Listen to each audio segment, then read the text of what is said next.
મોરીસ કિચનમાં આપનું હાર્દિક સ્વાગત કરું છું। આજે આપણે શીખીશું મોરૈયાની ખીચડી।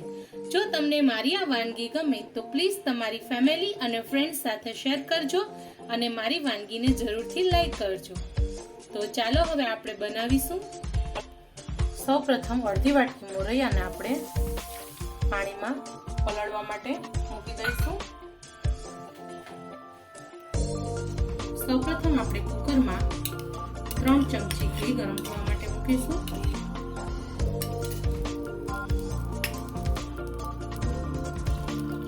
ઘી ગરમ થાય આપણે એમાં 1 ચમચી જીરું એડ કરીશું।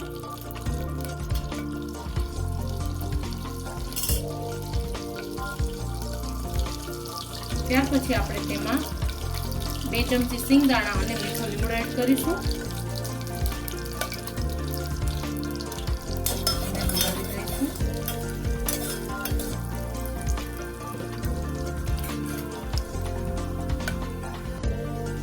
ઘી થોડા તળાઈ જાય ત્યાર પછી આપણે તેમાં બટેટાનું છીણ એડ કરીશું।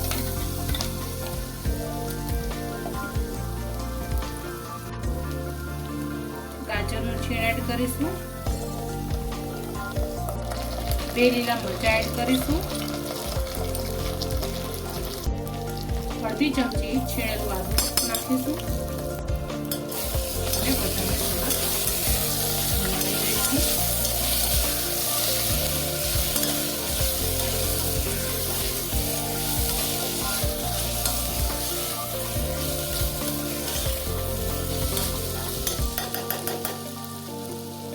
બે મિનિટ આ રીતે ચડવા દઈશું। ત્યાર પછી આપણે 1 ઝીણું સમારેલું ટામેટું એડ કરીશું। લાલ મરચું પાવડર એડ કરીશું। સ્વાદ મુજબ મીઠું એડ કરીશું। અડધી ચમચી ખાંડ એડ કરીશું। બધાને સરસ હલાવી દઈશું।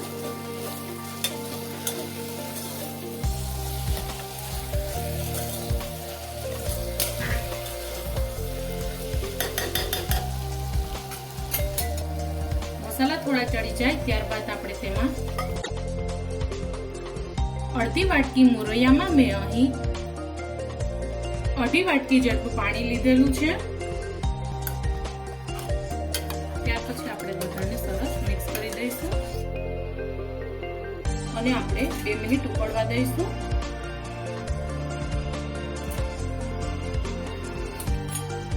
પાણી થોડું ઉકળે ત્યાર પછી આપણે જે મોરૈયો પલાળેલો હતો તેમાંથી બધું પાણી નિતારી મોરૈયો એડ કરી દઈશું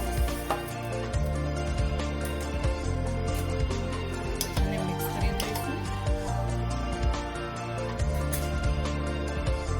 ઉપરનું ઢાંકણું બંધ કરી મીડિયમ ફ્લેમ ઉપર આપણે 2 વિસલ વગાડી લઈશું।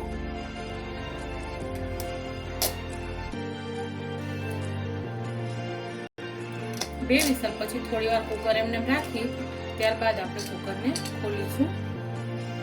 તમે જોઈ શકો છો એકદમ સરસ આપણી મોરિયાની ખીચડી દેખાઈ રહી છે। કોથમરી નાખી દઈશું અને સરસ આપણે મિક્સ કરી દઈશું।